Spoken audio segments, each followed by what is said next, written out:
Tendo já deixado todos vocês no hype com a primeira parte da minha explicação deste magnífico episódio do retorno triunfal de Helluva Boss com a sua segunda temporada, eu trago agora a segunda parte da minha explicação e review dessa obra de arte, mostrando a vocês todos os incríveis acontecimentos que ainda estão para rolar nessa segunda metade, que eu posso garantir que vão deixar muitos vocês completamente deslumbrados.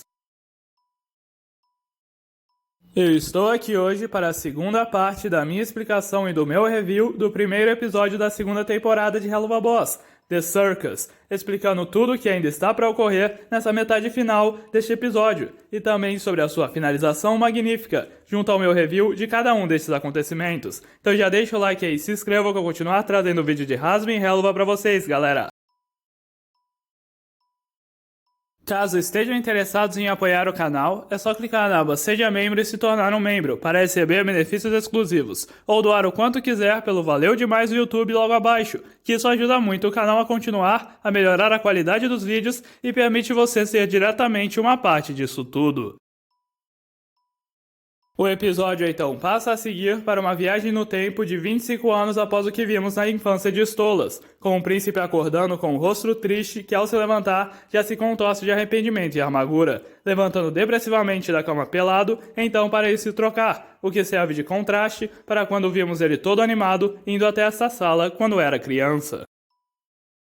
Ao chegar em frente ao espelho, Stolas coloca seu roupão e arruma um pouco seu cabelo, tomando a seguir suas pílulazinhas da felicidade para acabar não se matando. Indo então checar seu grimório, em que conseguimos ver Blitz o espionando pela janela, mas Stolas sai do cômodo antes que Blitz consiga chamar a sua atenção. O príncipe então vai até o quarto de sua querida filha Octavia para checar como ela estava, e a encontra sonhando calmamente, que o alegra, e segue então para a cozinha pegar um café, onde encontra já Stella falando merda dele no telefone, e começa a ler um jornal junto ao seu café, em que se depara com uma notícia bem duvidosa que o deixa possesso. Já que Stella havia botado no jornal uma festa apenas para casais no palácio deles, em que seria uma comemoração dos dois ainda não estarem se divorciando, e faz os dois argumentarem sobre isso, dizendo ela que adora dar festas e ele até podia ir se quisesse, com um tom bem sarcástico, o que faz o príncipe encher a cara de café, que é utilizado como transição para Stolas enchendo a cara de alguma bebida na festa de Stella, onde ele ouve ela humilhando alto para suas amigas, dizendo que ele é terrível na cama e sempre só fica parado enquanto ela tem que fazer tudo, agradecendo o dia que uma filha saiu dela para ela nunca mais ter que fuder esse bosta, e ela em seguida o chama de um homem patético da porra. O que deixa o dia de Stolas, que já estava indo mal, uma desgraça ainda maior, deixando ele puto da cara e o fazendo questionar a um dos diabretes serventes se tinha uma bebida mais forte que aquilo que ele estava tomando, enquanto ele devorava alguns espetinhos de rato. E assim que um outro diabrete traz uma garrafa cheia de absinto, ele já pega e vira tudo de uma vez, pois estava pouco se fudendo. Porém, o príncipe é interrompido quando ouvimos alguém chamando seu nome, o que o faz engasgar. E então vemos que quem o chamava eram estes dois Hellhounds guarda-costas que haviam pegado o Blitz tentando invadir os seus aposentos pessoais. E Stolas diz aos guardas darem um diabrete a ele, pois ele iria lidar com aquele problema, ele mesmo em particular. Stolas então pede que Blitz o siga e se dirige ao seu quarto, passando por vários quadros, enquanto Blitz tenta se explicar a Stolas que ignora suas desculpas, e diz que sabia porque o Imp estava lá, e após adentrar o seu quarto, ele fala porque era obviamente que ele estava lá para o arrebatar romanticamente, o que surpreende Blitz enquanto Stolas o pergunta porque ele nunca mais tinha vindo visitar depois de todo aquele tempo. Só que neste momento, Blitz tem em seus olhos apenas uma coisa, o Grimório de Stolas, no topo de sua estante, que o diabrete faria de tudo para pegar e manipularia o príncipe conforme fosse necessário, dizendo que seria mais fácil escalar o palácio do que passar por seus guardas, enquanto Stolas diz que ele só poderia estar ali por razões nefastas, e está se escondendo na sombra da noite, mas Blitz diz que queria mesmo parar a festa e aparecer surpreendendo geral. A seguir, então Stolas diz que se lembra como o Imp gostava de aparecer daquele jeito, e o questiona se ele ainda era um palhaço de circo após 2 décadas, que o diabrete responde que não, agora ele matava pessoas, o que deixa o príncipe sem jeito e pergunta quão assustado ele deveria ficar ironicamente, o que faz Blitz ter outro relance do livro, fazendo com que o Imp entre de cabeça na manipulação. Começando ele então a dar em cima de Stolas, pegando em sua mão de uma maneira sexy, o que deixa novamente Stolas sem jeito e Blitz parte para cima de uma vez sensualmente, abrindo as pernas do príncipe e já se convidando para entrar, ficando centímetros de distância da sua pelvis, enquanto ele completamente o encarava. Porém, de imediato, Stolas se afasta completamente constrangido e diz que aquilo estava ficando quente demais, mas Blitz já bota pressão no príncipe contra a estante para fazer o Grimório cair, porém ele acaba batendo Stolas e caindo ao lado, enquanto o príncipe diz que nem lembrava o nome do diabrete, o que faz Blitz escorregar horizontalmente usando a escada da estante para tentar pegar o livro, e diz sensualmente numa pose a Stolas que seu nome era Blitz. Tentando então, Blitz pegar o Grimório com a sua cauda, enquanto Stolas se perguntava se não tinha um O no final de seu nome que nem um nome de palhaço, o que faz os dois caírem e o livro ir para o lado da cama. Blitz então chega junto a Stolas e diz que o O é mudo agora, e ele só o devia chamar de Blitz. Então Stolas recua em sua cama e pergunta o que ele havia feito com ele, enquanto Blitz olha o Grimório e pergunta a Stolas o que ele queria que fizesse com ele sensualmente. Só que nesse momento, Stolas estava em um ângulo perfeito para ver que o seu Grimório não estava no lugar. Então Blitz pensa rápido e dá uma mega de uma mordiscada em Stolas que faz o príncipe praticamente gozar e ficar murmurando como o diabrete era para Frentex e o que eles fariam a seguir, começando a se levantar. Mas o ímpio pressiona contra a cama novamente, falando para ele ficar deitado, e Stolas diz que então Blitz gostava de ser dominante, que continua a encenação, passando então a, sem exagero, começar a dar biladas na bunda de Stolas e o encoxando conforme o príncipe mexe a sua bunda, enquanto ele narra explicitamente o que queria fazer com Blitz. Eu tive que ler isso. Passando então Stolas após a mudança de posição de Blitz a dar bundadas contínuas na cara do diabrete, o que faz Blitz já ficar puto e tentar calar a sua boca, porém ele acaba virando o pescoço de Stolas ao contrário e o fala para calar a boca. Então ele pede um pedaço de tecido e o coloca como vendas em seus olhos e amarra cada um dos membros do príncipe, enquanto Stolas exclama altamente o quão hesitado estava com aquilo e provavelmente tendo gostado novamente naquele processo.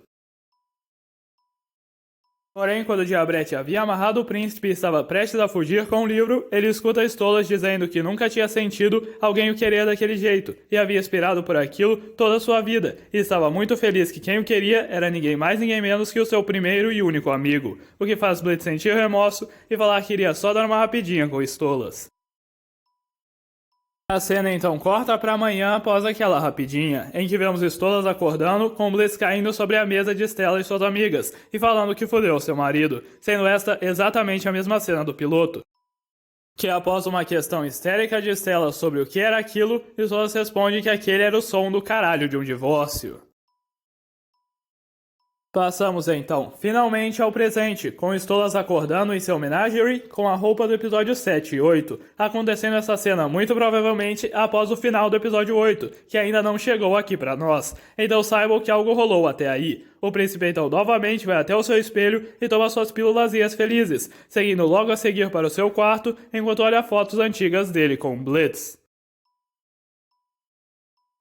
Começando então o número musical em que Stolas canta como ele se sentia como uma coruja enjaulada, tendo perdido todos os seus lados bons e a sua doçura que havia se esvaído com a sua idade, mas que então Blitz havia adentrado sua vida como faíscas na escuridão, e tudo ficou emocionante de repente e tudo fazia sentido. Mas então ele canta que sabia que o que os dois tinham não passava de uma mentira confortável, que ele era só o tolo que confiava quando o ímpio olhava em seus olhos, o príncipe que seria para sempre sozinho em seu trono, cujo poder era tão frágil, tanto que precisava erguer a sua voz por não ter escolha, dentro de uma prisão ornamentada, dourada permanente. Só que nesta hora, Stella o interrompe e pergunta o que caralhos ele estava fazendo, só que Stolas responde que estava refletindo, e ela o manda parar, pois não aguentava mais ouvir aquela merda. O príncipe então a pergunta por que ela ainda estava lá, pois ela ficava com o Octavio no final de semana, mas ainda assim sempre estava no palácio, e ela fala que era para o atormentar. Já que Stella gostava de o relembrar do que ele havia feito, só que Stolas a interrompe, dizendo que sabia exatamente o que fez e se sentiria mal se a tivesse machucado, mas sabia que não era o caso, já que tudo que os dois tinham era um casamento arranjado para dar uma herdeira de preucação para a família Goética, e nada mais do que isso. Então o príncipe exclama que tentou tudo o que podia para fazer que aquela família funcionasse e a deixar confortável. E o único motivo dele ter aguentado todos os seus insultos contínuos e suas ofensas era para que Octavia tivesse uma vida normal, mas aquilo acabava agora, e ele queria que ela saísse nesse momento. Mas Stella pergunta o que exatamente ele queria dizer com isso, e Solas exclama que ele estava ordenando ela sair do seu palácio e sair da sua vida de vez, e eles iriam mesmo se divorciar.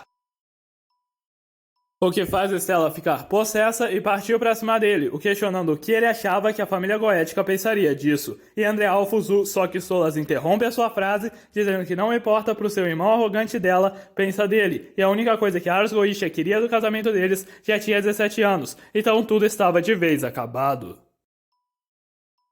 O que finalmente faz Stella concordar, já que ela não queria ficar num lugar junto a um fracasso traidor, que havia caído da pequena graça que possuía, e ela tinha certeza que ele ia pagar muito por isso, indo a seguir embora, deixando Solas desolado ao olhar para os céus vermelhos escorado em sua sacada, enquanto a tela lentamente se esvai, se escurecendo.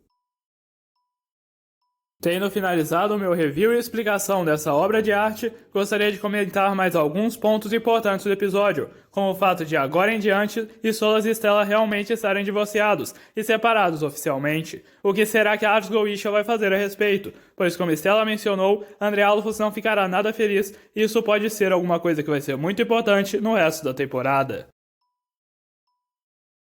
Sendo outro ponto importante, o de que o único relacionamento que Solas não foi manipulado até o momento foi o dele com a sua filha, já que o seu pai mal se importava com ele e Stella nunca o amou e Blitz apenas o queria pelo livro, revelando que talvez ele nunca tenha tido sequer um amigo real ou qualquer ser para o ajudar, o que é realmente triste. Adicionando ainda mais emoção nesse ponto é o fato de que temos grandes indícios que Solas iria pedir Blitz em casamento, já que ao traduzirmos as runas da magia dos cristais asmodianos feitos por Asmodeus, nós descobrimos que eles são utilizados normalmente como anéis, e que o príncipe iria fazer isso com Blitz antes de tudo ir por água abaixo. Outro ponto importante é o fato de ambos Paimon e Gotso, os pais de Solas e Blitz, serem grandes filhos da puta. Tanto Paimon sendo um rei goético fudidão que mal tem tempo para lidar com seus filhos, e como Gotso, que literalmente vendeu seu filho por 5 almas e uma camisinha, sendo os dois realmente pais horríveis. E então tenho como último ponto que irei mencionar o fato de realmente Blitz e Fizz terem trabalhado no mesmo circo quando crianças, e até talvez serem irmãos, o que indica que acertamos em cheio nessa teoria, revelando que as mágoas de um pelo outro vêm de muito tempo atrás mesmo. Isso provavelmente será revelado em algum outro episódio dessa temporada. Por fim, digo que adorei do fundo do meu ser este episódio e essa volta triunfal de Hello a Boss com a sua segunda temporada. E também queria dizer que se você ainda não assistiu esse episódio, saiba que eu recomendo muito e garanto que não vai se arrepender. Vou deixar então o link do episódio na descrição se qualquer um de vocês quiser dar uma olhada nessa obra de arte. Antes de acabar, eu gostaria de agradecer muito ao Nomar Rose por ser um membro do Tier B King e ao Gustavo Pina por ser um membro do Tier King. Também aos demais membros por apoiarem o canal. E agradeço a todos vocês que assistem e curtem os meus vídeos, que isso sempre ajuda eu a continuar. Tamo junto, galera! Muito obrigado por terem assistido até aqui. Espero que vocês tenham gostado da segunda parte da minha explicação e do meu review sobre o primeiro episódio da segunda temporada de Hello a Boss. Deixe o gostei aí, se inscrevam e ativem o sininho, se quiserem se tornem membros do canal. O link do Discord está na descrição e nos vemos muito em breve, galera.